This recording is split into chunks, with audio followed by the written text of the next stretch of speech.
volume 2.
Avi?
Doesn't look quite like it. No, no, they're not. Okay. Do you want to start back at the beginning? Want to start back at the beginning? Okay. He's ready. I think he's ready. Good morning, everyone. Wow, it's amazing to see joy, love, and caring being expressed. We would like to welcome you to the celebration, the remembering, the legacy, and the manifested love that was Wanda Carol Schermerhorn-Rhoades. Man, my heart was beeping right there. Like, don't mess up the name. Okay. I'd like to invite everybody to join me in prayer in your own special way, as I pray in my own special way. We gathered today to remember, celebrate, reflect on the love, the life, and legacy, and the inspiration of Wanda. Wanda is the manifestation of unconditional love, the love of a mother that extends beyond existence. It begins before birth and continues beyond afterlife. It reminds us of the most important lesson of unconditional love, and that is, it has no conditions. You don't have to earn it, and you won't ever lose it. May the love of Wanda that manifested in this world continue to be a guiding light. May it be an example of how God loves us. The greater love of God has for all of us, and may it be a blessing to us. Amen. Now we'll have a musical celebration by the words of Somewhere Over the Rainbow by Miss Decky Thornton on the violin and Miss Wendy Reynolds on the cello.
Thank you very much. Now I'd like to invite Miss Wanda Schermerhorn-Rhoades' brother, David Schermerhorn, to bless us with a few words.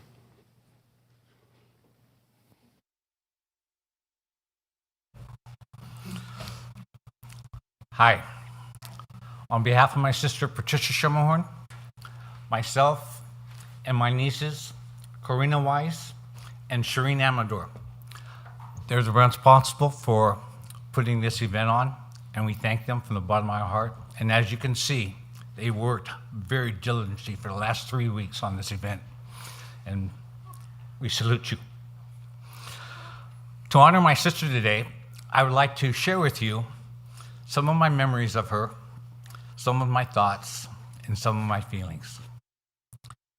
My earliest memory of my sister Wanda took place when I was about 3 or 4 years old. We were living in Daly City, and it was just me, my father, Wanda, and Patty. But we had watchful eyes over us when my dad went to work. We had our Auntie Pauline and my Uncle Bell, and Millie, and Henny, and Teddy Boy, and Eddie looking after us.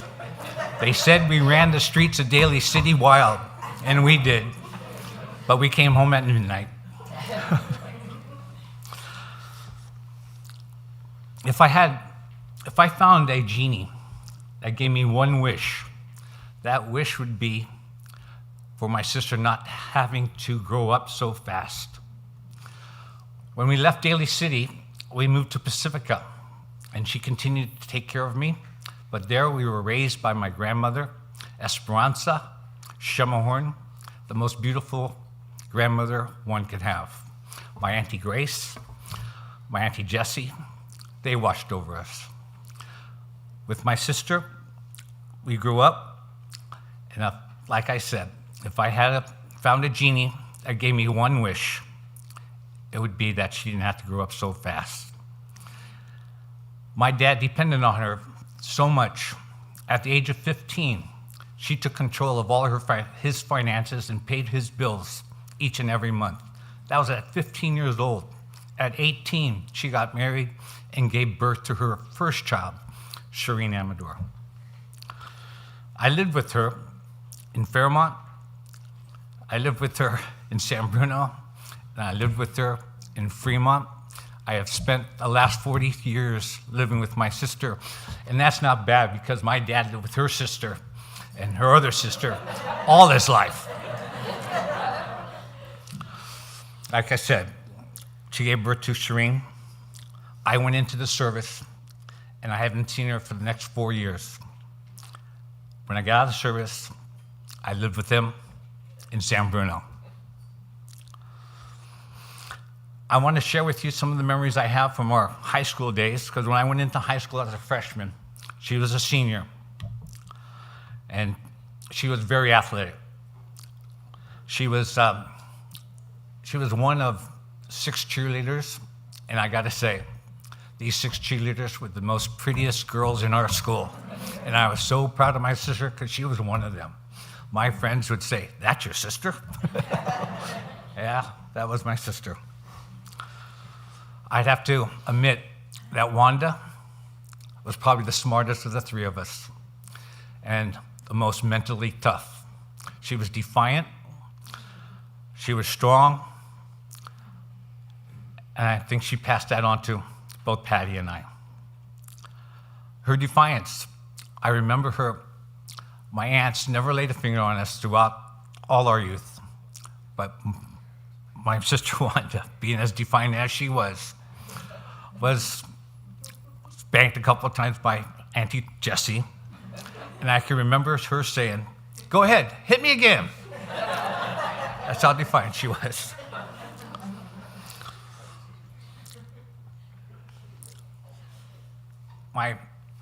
My wife Georgina and I had our first child, Matthew, and we bought a house in San Bruno, where she gave birth to our second child, Adam. And we were going out of our house. It was only a 900 square foot home. So I had saved about $25,000, and we were going to add on to it. And when my sister Wanda found that out, she called me. She said, "David, don't remodel. Sell your home and come to Fremont." And Georgina and I just loved San Bruno. We loved that side of the bay, because Fremont didn't have much then. They have grown so thus far, though. She closed that deal with me by saying, come to Fremont and I'll take care of your kids. And we know how much childcare is today, don't we, Mr. Wiseman?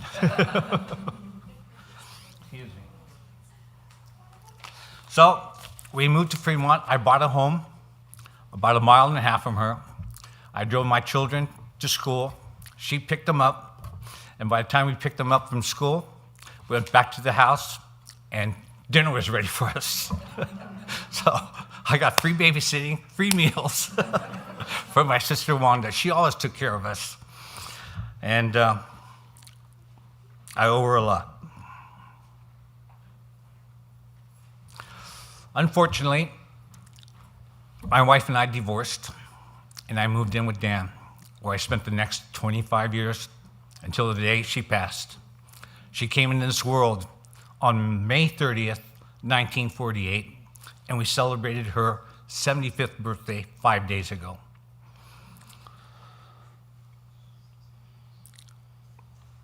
I understand that death is part of life, but in this teaching that I follow, we have learned that it's not the end of life.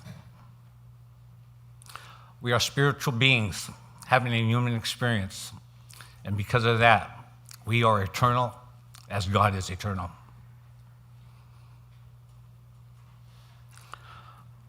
I will always remember my sister. She meant so much to me. She was more than just my sister. I want to thank you for being here today. Let's celebrate my sister, Wanda Carol Schermerhorn-Rhoades. Thank you for coming.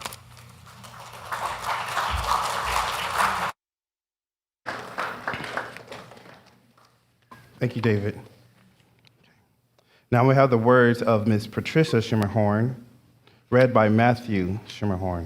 No, it's the other way around. Oh, Oh, is that right? Is that right? Okay. Sorry. Thank you. I did. I kind of wrote this. No, I did not. Hi, everyone. It's great to see you all here today. As mentioned, I'm Matt Schermerhorn, Auntie Wanda, second nephew. I have the privilege to read my Aunt Patricia's words today, her eulogy that she wrote for her lovely sister. My dad left a tough act to follow, so please don't expect the same level of articulation there. But this is for Auntie Wanda. So, my sister, Wanda, know thyself. Like most mortals, we rarely seize the opportunity or have the inclination to see who we truly are, to see our true nature, our essence. Wanda was no exception. I don't believe Wanda was able to recognize the beautiful truth of who she was on earth. Self-love was not in or recognized as important as it is today, so I would like to illuminate what I easily saw in my sister Wanda. Wanda, David, and I, as many of you know, had a rough start. Our mother departed in the middle of the night, and we never saw her again until we were in our 50s. Consequently, we didn't have a mother growing up, but we were blessed with an exceptional father, loving aunts, especially Auntie Grace and Auntie Jessie, and amazing grandmother Lala. Wanda took to the mantle of a guardian at an early age. She had to grow up way before her time to care for David and me. Only a bright star or an old soul could do something like that.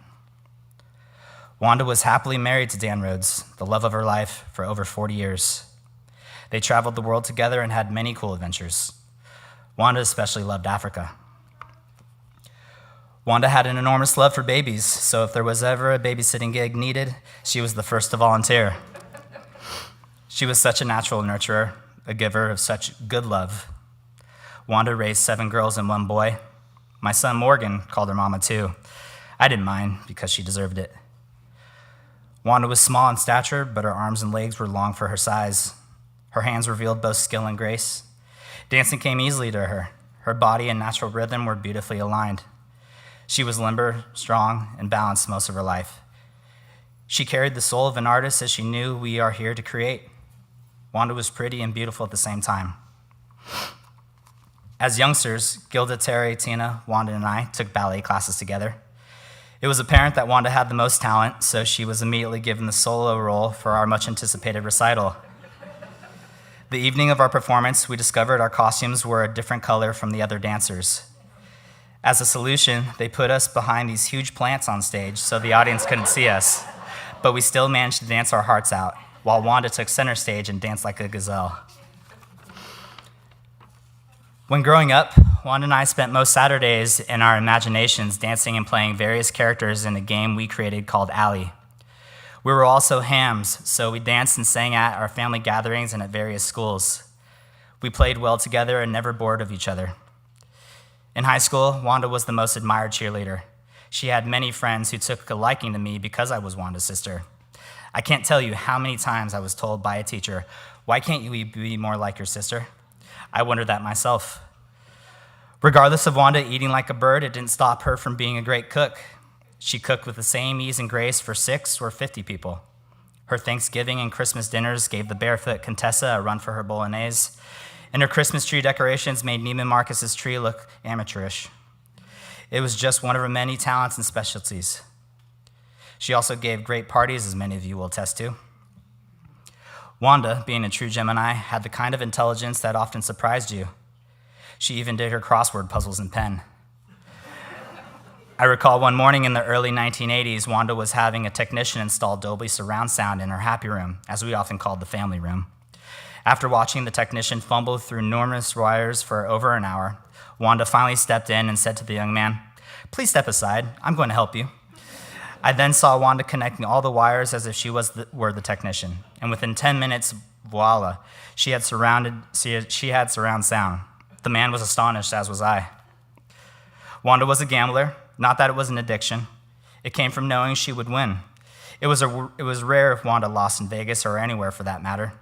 Jupiter, the planet of prosperity, was on her side.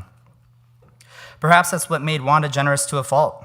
She always knew that the beloved provided, and truly believed the more you give, the more you receive.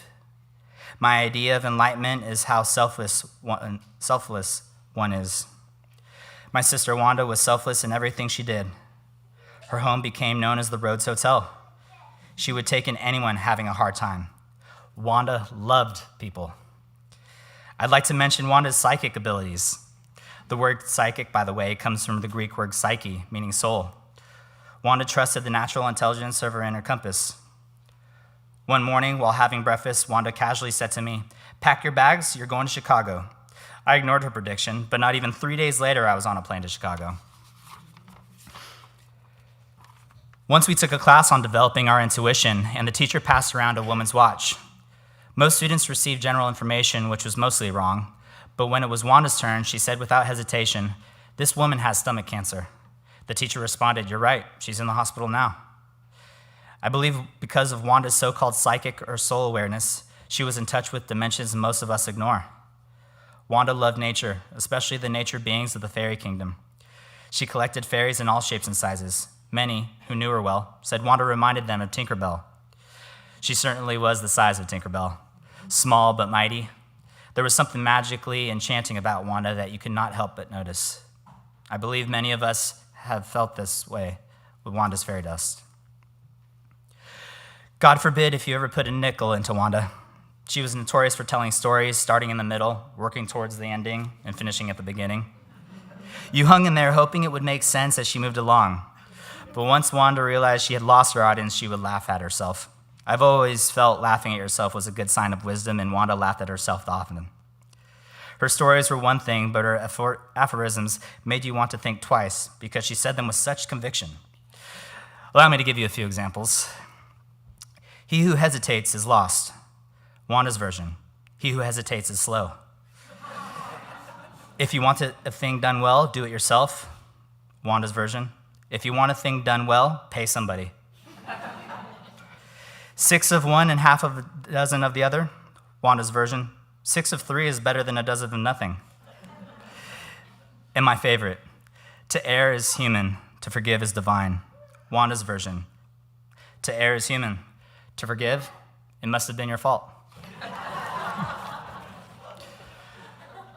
Wanda believed in the oneness of all life, and she didn't take to any one religion or even beliefs. She was spiritual in her natural knowing of what is so. She knew love is always the answer and unity the true path. Wanda was open-minded in the best of ways. I believe Wanda was a warrior of higher truth. Her favorite movie was The Last of the Mohicans with Daniel Day-Lewis because it was about courage, spirit, and heart. Wanda owned such attributes, and at times much to her own detriment. Wanda was no doubt the best sister ever. She was my big, little soul sister, my rock, my hero, my light. We were only 13 months apart, which might explain our strong soul connection. We could easily read each other's thoughts. I can't recall laughing out loud with anyone more than my sister Wanda. My was-band, Duncan, once said, "I wish Wanda could have a second chance." I believe he meant a second chance to know how incredibly beautiful she truly was inside and out. I now envision Wanda living joyfully behind the veil, experiencing her second chance, because now she sees the awesome truth of who she is. I know Wanda is with us today in spirit, listening to our every word and her unwavering love for us all. I see her striking a pose with her usual humble demeanor and stating with a grin, "Whatever floats your toes." Bravo, Wanda, for a life well done. Thank you.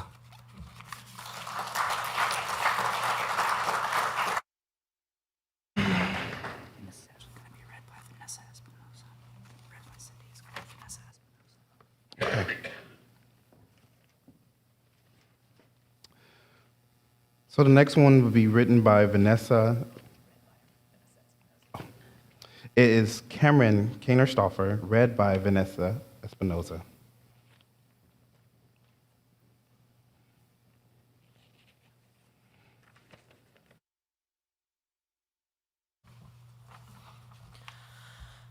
I'd like to echo thank you, everybody, for being here today. My name is Vanessa, and Wanda is my Lala. I am Cindy Auger's daughter, and I am reading this on behalf of Cameron Kainer-Stauffer, who could not join us today in person. First off, I'd like to thank Wanda for one of the greatest gifts possible, and that is the art of cooking. This gift began in a surprising way. When I turned 16, I decided to become vegetarian.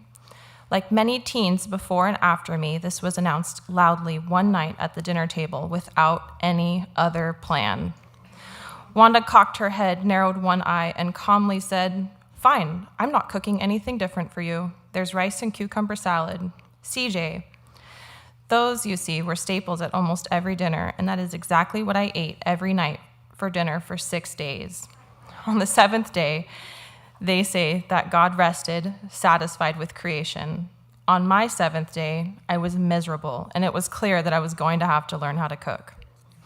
The rules were clear. As long as I didn't get in the way of the main dinner preparation and cleaned up what I used for our family, was pretty large at that time, I could do what I wanted. My initial attempts were quietly disastrous, so my next step was to study the expert. I shyly began to watch how exactly Wanda pulled off her evening miracles of dinner for 8 or 18, for there were often friends or strangers stopping by with little or no notice. She did this with the calm of a Zen master. How did I not notice this before? She may have even cooked meat in her meals, but the principles of cooking were the same: measuring, slicing, chopping, boiling, baking, and all the rest of it. As I got more comfortable in the kitchen, I also asked more questions. How did she learn all of these recipes? Which vinegar was best with the salad? And what was the secret to cooking rice? She shared what she knew, often through a quick demo with a story along the way. Before I moved out of the house, she bought me a small rice cooker and also taught me the top secret finger measurement. I know that one. To know how much water to add in case I had to make rice in a regular pot.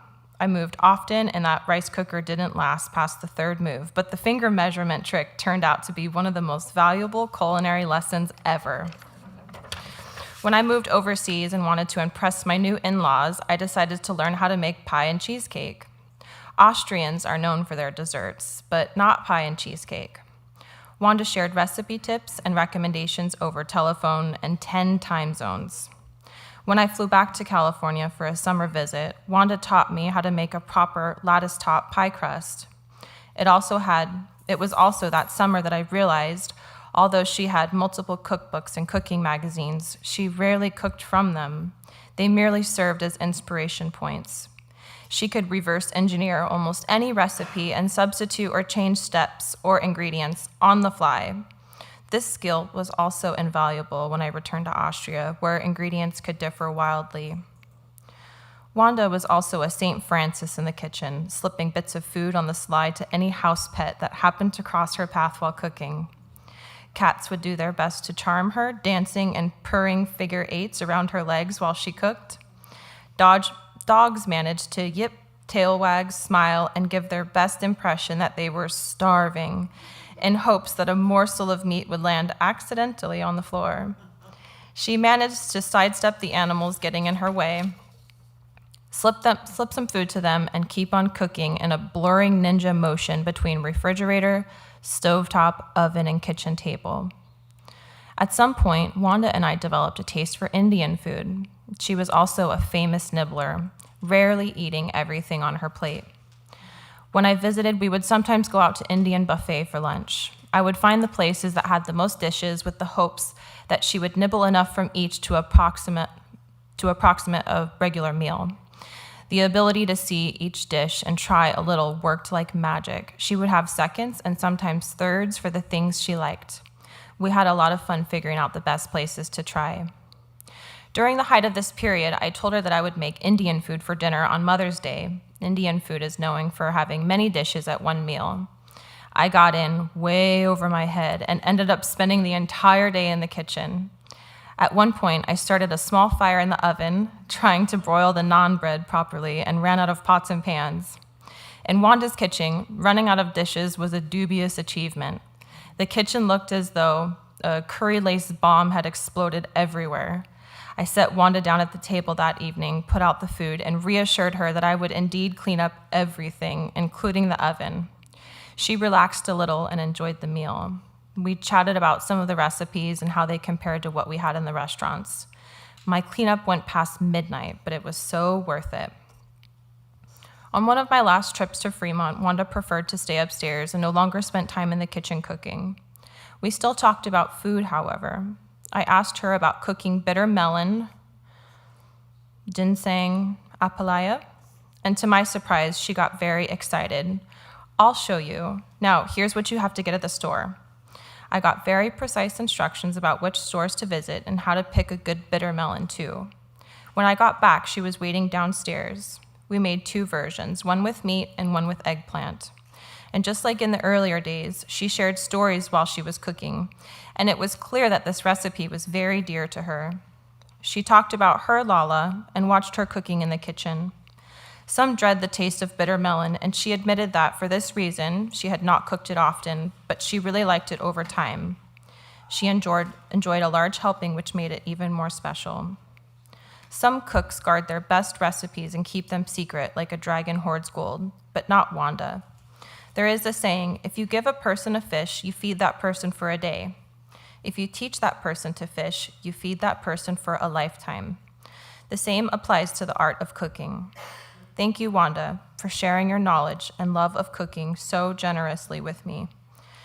You are at my side often in my memory, while I'm measuring the water for rice, thinking about what to swap out in a recipe, planning the next pie for a summer picnic, remembering family tales exchanged while cooking, and more.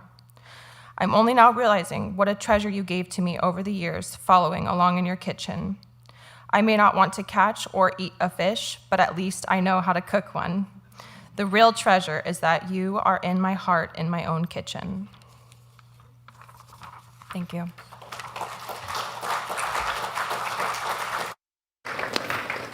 Thank you very much. Beautiful words. Now we'll have sharing and thoughts from for the family members.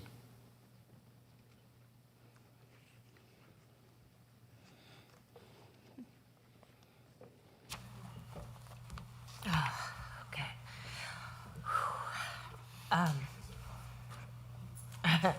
Give me a second. For those of you, I'm Corey.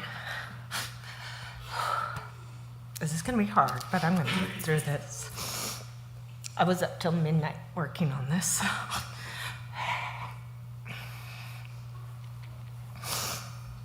I remember Mom, the heartbeat of the Rhoades family. This is not going to be easy for me to read, and I'll probably cry. But these are some things I wanted to share about Mom. Hold on a second.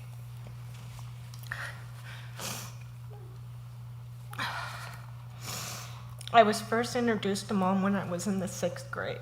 I was only 12 years old. I had a difficult time with my father's 3rd wife, so I was cautious at first. But seeing how much she really cared about me and my sister Cameron really mattered. I remember my mom, Linda, really liked her. She would tell Cameron and I that we could really trust her. If you knew the story of my early years, you will understand that part. I have so many memories growing up with Mom that it was hard to choose just one, so I may ramble, but these are the moments that define Mom to me. There were so many places and trips we went on in the RV, but I always remember how Mom was a much better driver than my dad. I remember the trip to Palm Springs and how hot it was, that Mom saved the trip by telling us to hop in the pool. For those of us on that trip, we will never forget the monarch butterflies and the wind trying to blow us away. But Mom was driving, so I knew we were okay. I remember how she always cooked artichokes for me on my birthday. She knew how much I loved them. We had the best family get-togethers, good food with good people, always made the best memories. Mom was someone who always made sure you felt at home. Mom was a very stern person growing up.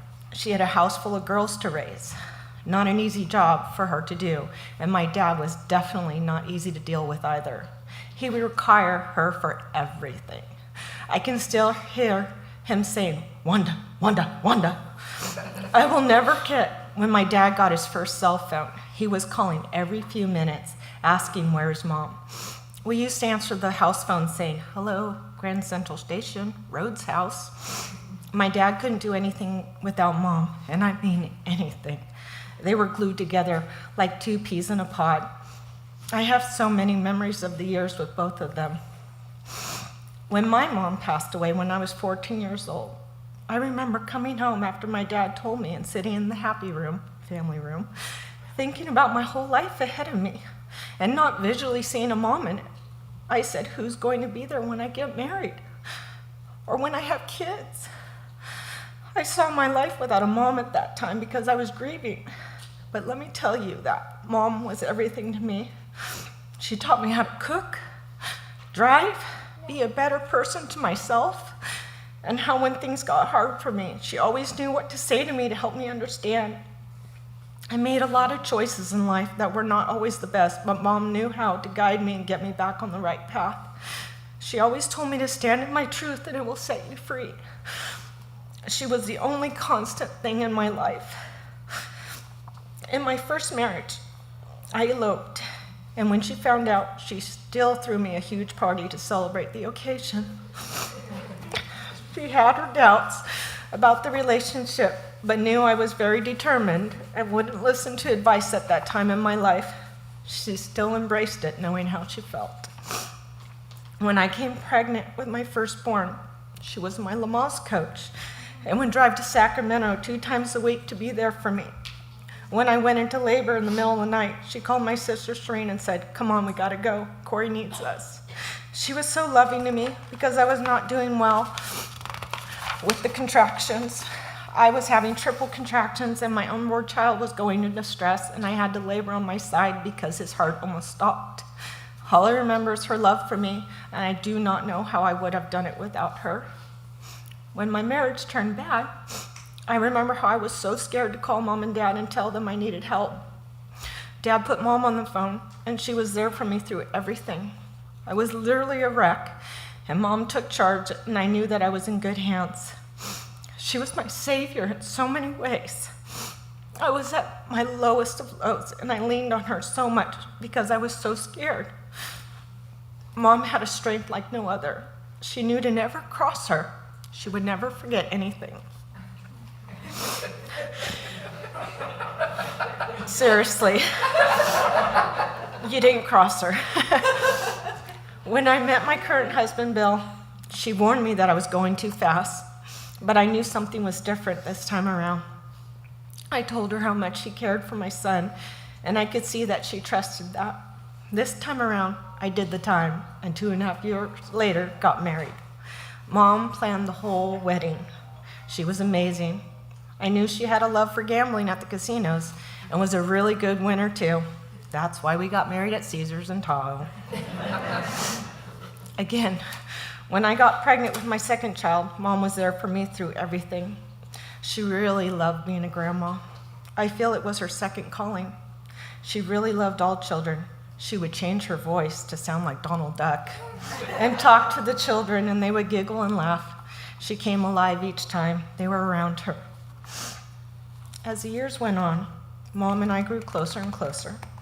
When I would come to the Fremont house to visit, I would be there for hours with her talking about everything.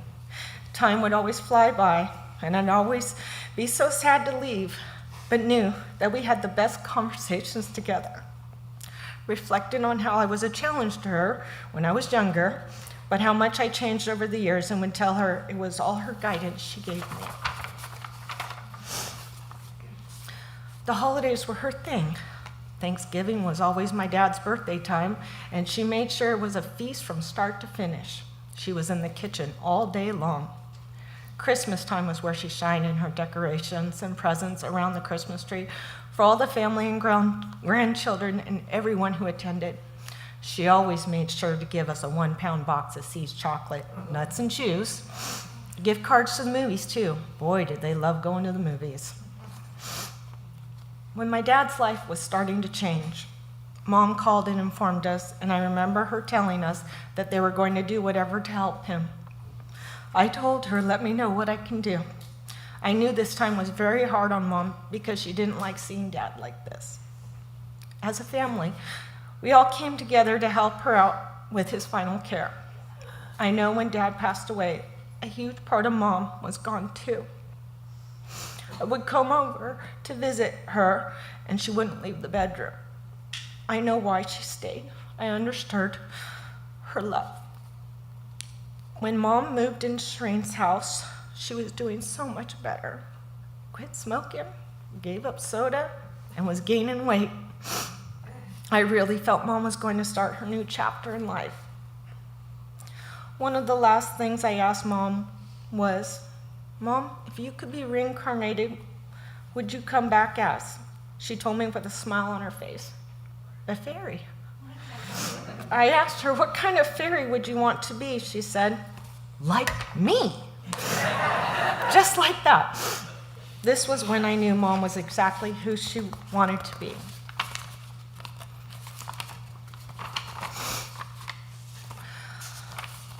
Mom was as much my mom as she was my sister's.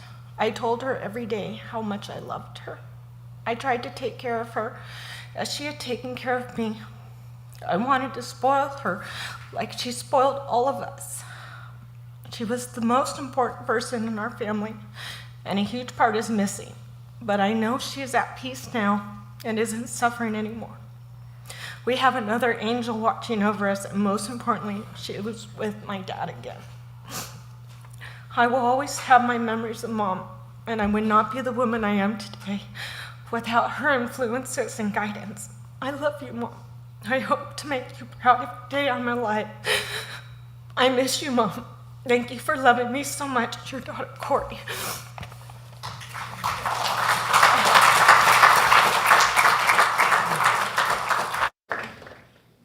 Thank you, Corey. Now we have the sharing the thoughts of memories from friends. Is there anybody?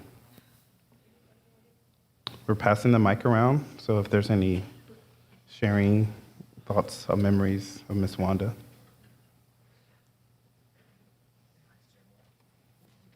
We have Matthew here.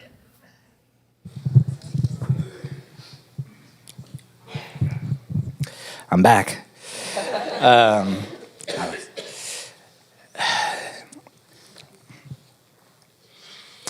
So we we've been spending the last few days, last several weeks, kind of reminiscing, talking about my Auntie Wanda. And, there's so many great stories, and she's lived such a full life. It's hard to actually, pick a single story that truly represents her in her entirety. So I've been thinking about just kind of my first engagements and just growing up with Auntie Wanda, there for me.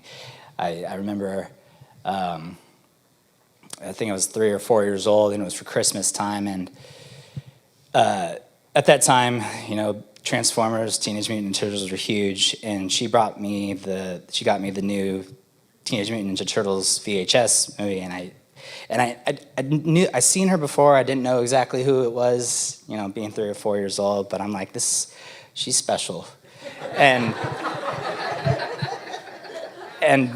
that was Auntie Wanda. She always made sure that everyone had what they wanted or needed, regardless if it was right or not. For my cousin Sherry, she went to school in San Jose, so she didn't go to school in Fremont. And so we had to, with my aunt watching us, sometimes we'd have to go with her to pick up my cousin. And we'd piss, we'd fuss, so far away, it's like 2 hours, and it's like 20 minutes if you're actually down. And, but she's like, do you want to go to AM/PM and get some candy? And I was like, okay, you have my attention. But then, beyond her laughs and smiles, as people have attested to, she also had, the spicy side. And for me, I actually found it funny. I've never laughed in her face about it. Like, that's just something you wouldn't do.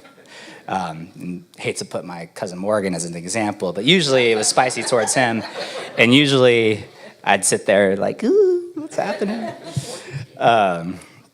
But she had her ways about her, making sure that we learned life's lessons in her own way. She taught us this. She always had sayings, and I think about several of them that, some are cliche, but some are, like some of my favorite ones were like, look with your eyes, not your mouth. So, yeah, what does that have to do with tea in China? And my favorite one, though it wasn't my favorite whenever she said it to me, is, what I wanna got? I wanna got its neck broke. So yeah, when kids were she made sure to put us in order. But truthfully,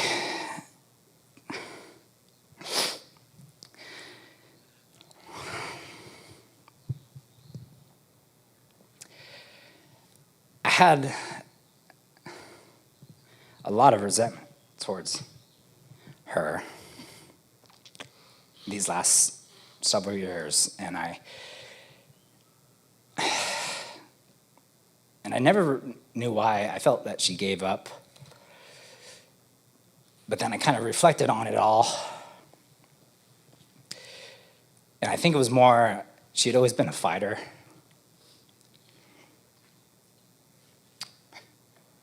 And I realize that people deal with pain in their own way. And it's not our right to judge them for how they deal with their pain. I knew that she didn't stop loving us. I know that she wanted us and wants us to be happy. And more importantly, to enjoy and love life. That's really what she wants. And if I could ask all of you to leave today and make sure you do something that you enjoy and that you love, she'll be up there smiling and doing the same thing with you. So, here's to you, Auntie Wanda. Hope you and Uncle Dan are pouring them strong and long. Take care. Love you.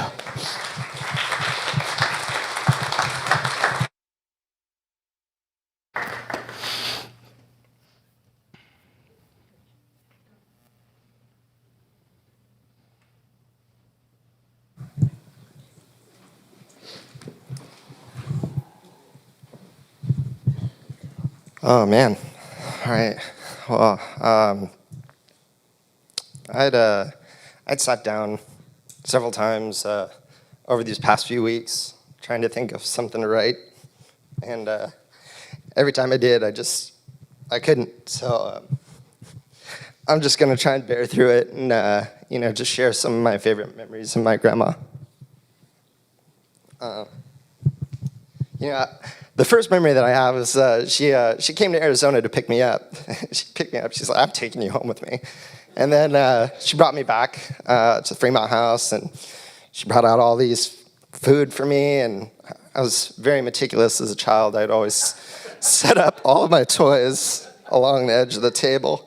And, she'd sit there, and oddly enough, she was really one of very few people that I was totally okay with helping me line up my toys. If anybody else did it, I was very upset about it.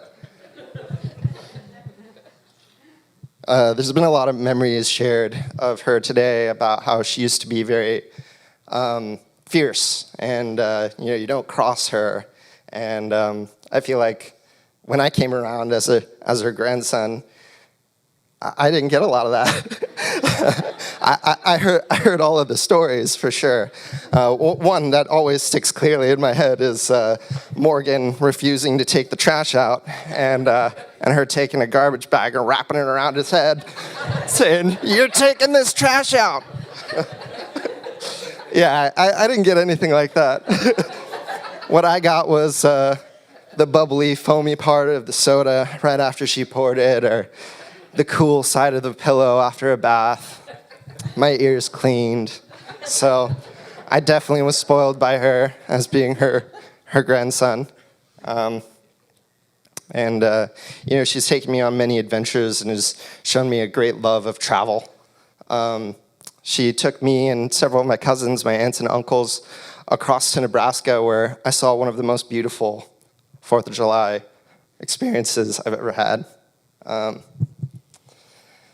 There's also the countless trips to Disneyland, one of which was really bad, but and that's mainly my own fault because I got stuck, and you know what? We don't need to get into that, but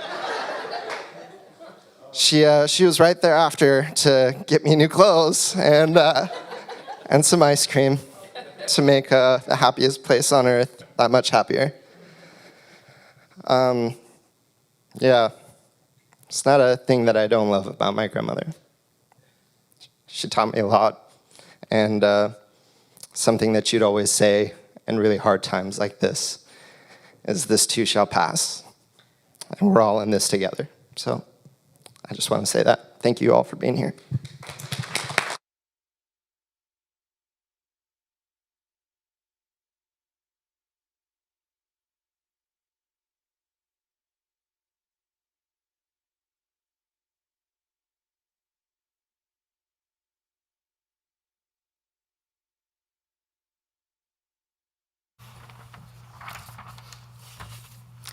Well, thank you, everybody. Wow, look at y'all. Celebration of life for Wanda. Yay. Well, I'm Dan Rhoades' oldest daughter, Cindy, and she was never my mom. She was a friend because I was grown and moved out of the house when I met her.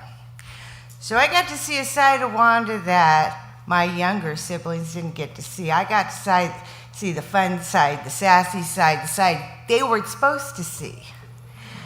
So I'm going to take you guys on a journey today. We're going to have some fun, aren't we, Shireen? And we're going to talk about the fun side of Wanda.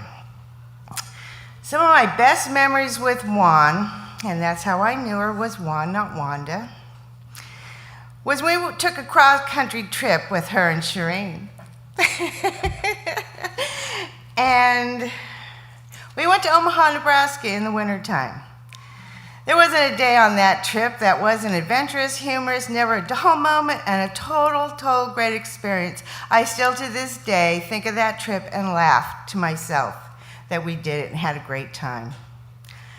And we heard a lot today about how she was sassy, she was spicy, she was fierce. Oh, I could tell you firsthand. So, yeah, don't let the littleness, the looks fool you. And Shireen being the beautiful blonde, blue-eyed little girl, and Wanda being Filipino, people look at her and say, ah, it's in her mom, that ain't her mom. Anyway, yeah. We were in New Orleans, and we were at a truck stop getting gas and snacks, and we were walking up, getting in line, and, you know, there was this big trucker, and he laid eyes on Shireen, and that was it. And he thought, oh, Shireen's woman, she's not 14.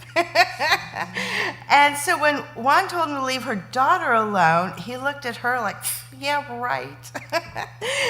And I thought, oh boy, this is going to get really interesting fast. Like, I don't know Wanda that well, but I know she's got it in her. So finally, she'd had enough of this man, and she said she used her primal voice. And the guy realized, oh, she wasn't joking. And I thought, oh, this is so funny, how little one could run off this big trucker with her attitude. And she did. The guy just said, okay, I don't want part of this. Then we were at this hotel in Nebraska, sleeping peacefully. And I think this was one of my most favorite times. Juan and Shireen were in one bed, and I was in another bed, and it was about 1 a.m., and I woke up to Juan saying, why are they vacuuming at this time in the morning? Then she called the front desk, and the clerk told Juan that it was a fire and to get out of the building, and Juan yelled, fire, which woke up Shireen. Shireen went into a panic, ran to the door. After a minute, figured out how to unlock the door. Shireen ran out in her underwear.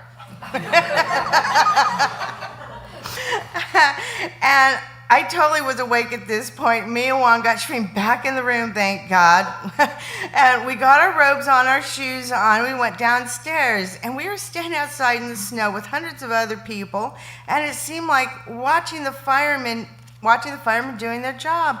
Wanda looked at us and burst out laughing, and we were looking so disgusting and just staring at these firemen. We were so gorgeous, and we were just terrible looking.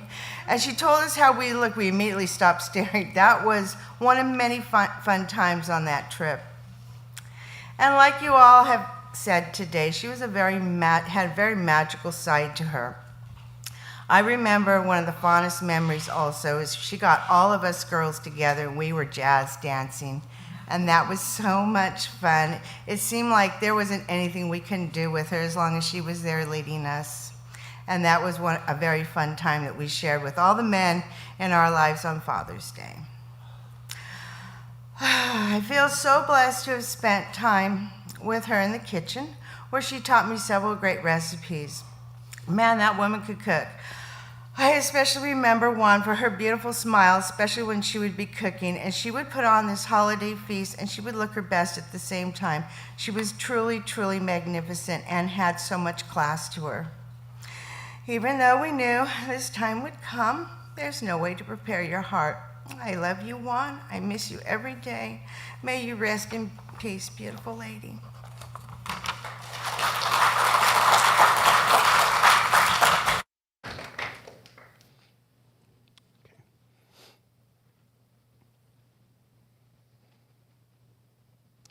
Now we'll continue to have a memorial video produced by Morgan Van Lint.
to let me shine. That's your way. You always walk a step behind. So I was the one with all the glory, while you were the one with all the strength. A beautiful face without a name for so long. A beautiful smile to hide the pain. Did you ever know that you're my hero? And everything I would like to be. I can fly higher than an eagle. You are the wind beneath my wings. Oh, the wind beneath my wings. You are the wind beneath my wings. Fly,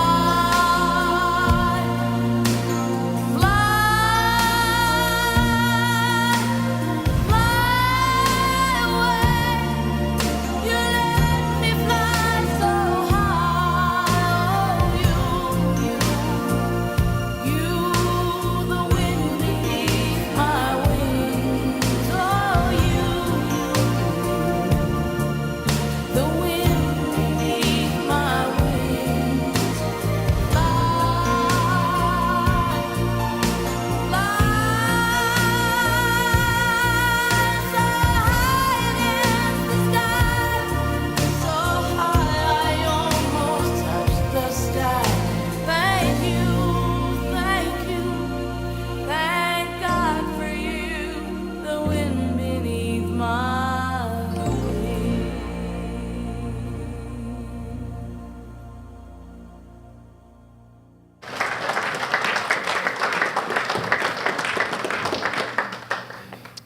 And with that, in closing prayer, I pray that everybody bow their heads and pray with me in your own special way.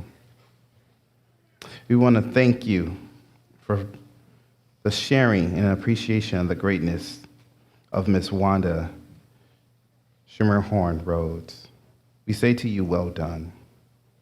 Your contribution has exceeded the expectations. The love you have given this world has far outweighed what is given to you. To her family, I promise you, she will make the same decisions over again. Because love is a daily and continuous decision, and she loved you all so much, and I guarantee you that she had every intent to making sure that you loved her back. May you all find love and peace and comfort in this time of pain, and may her memory give you peace that surpasses it all. Amen.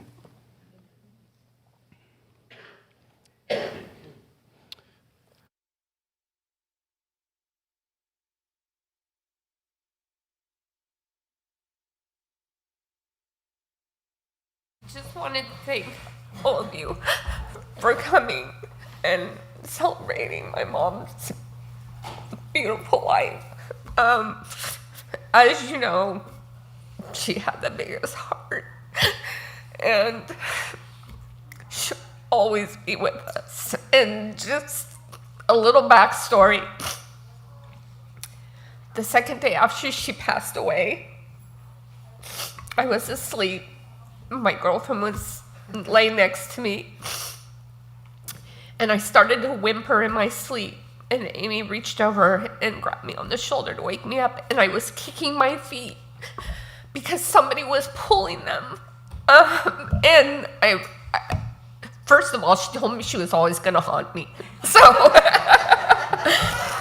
and secondly, the old Filipino wise tale is growing up, and I didn't remember this, is that they always used to say, I'm going to pull your feet when I die. And it happened. So she was there, and I hope she doesn't do it anymore because I was scared. But it was so real. And so I think that was just her way of saying goodbye. So thank you guys for coming. Thank you.